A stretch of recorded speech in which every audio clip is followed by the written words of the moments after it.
মাঠে এত পরিমাণ কাদা হয়েছে যে ধান কাটা মেশিনগুলো মাঠে ঢুকতে ভয় পাচ্ছে। যে আমাদের চাকাটা যদি আবার হাজা হয়ে যায় তখন আবার আমরা সেলিকল কোথায় পাবো এত লাগাতে। আর এদিকে কাস্তেগুলো তো বেশ ঘুমিয়ে থাকে ঘরের কোনায় কোনায়। ওরা আবার ভয় পাচ্ছে যে ধান কাটা মেশিন যদি মাঠে না নামে তাহলে আবার আমাদেরকে টেনে বার করবে।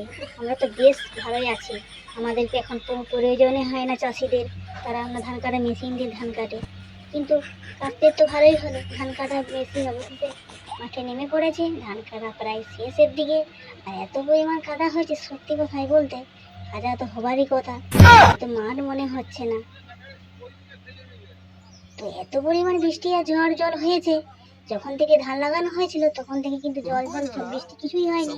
তার জল দিয়ে দেয় তো মাঠে একদম হয়রানি।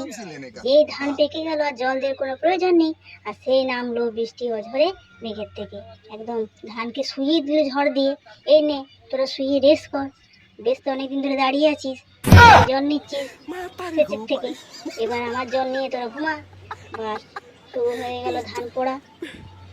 আর পাথর তো ঝরে পড়ছিল, ধান ঝরে দিচ্ছিল। তো ফাইনালি ধানটা প্রায় কাটা হয়ে গেল, এবার ধানটা ঢালবে ত্রিপলের উপরে, তো সেটাই দেখাই বাকি।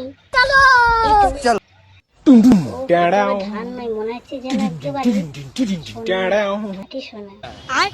এত কষ্ট করার পর যখন এই ধানগুলো বাড়িতে আসে না খুবই ভালো লাগে। তো বন্ধুরা কেমন লাগলো ভিডিওটি কমেন্ট করো।